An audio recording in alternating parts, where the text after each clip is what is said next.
In the last hour, we've heard of the death of Ariel Sharon over in Israel, the official announcement coming from the medical facility outside of Tel Aviv in the last 10 minutes. For more on the Middle East reaction to the death of the former Israeli Prime Minister, we go live now to our correspondent Adel Al-Marouhi over in Cairo. Adel, let's start off by asking you about any visible reaction or any official word, at least, in Egypt on the news of Sharon's passing.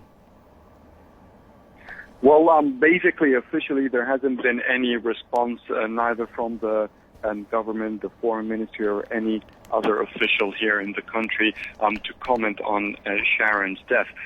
But for the state's online newspaper, it had posted the news, and within the lines of the news, it has been describing the former prime minister and sort of an answer to the debate that you have been raising, whether he is or he's viewed as a war crime or a hero.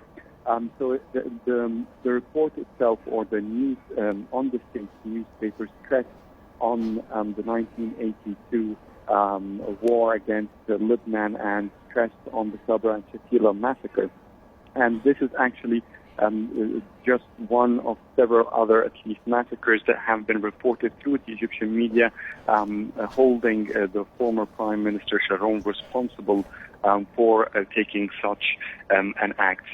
But on a political level, Sharon and the former President Hosni Mubarak were viewed as the era between the two countries during their rule was viewed as the warmest between the two countries, particularly after the Second Intifada, and when the former Prime Minister Sharon has led the efforts to take out Israeli troops from Gaza, and it was at the beginning of Gaza's type of independence from the Israeli occupation.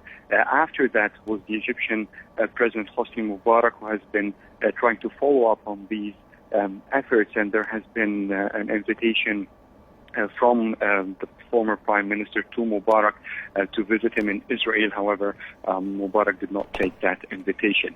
But overall, if we're talking about the online reactions from young Arabs over social networks, there's sort of indifference and a sort of a view to him as the war crime as reported in their history books here in the region. I want to ask you, Adel, about the likely capacity to react over in Egypt. Of course, this is major news, not just in the region, but worldwide. But with Egypt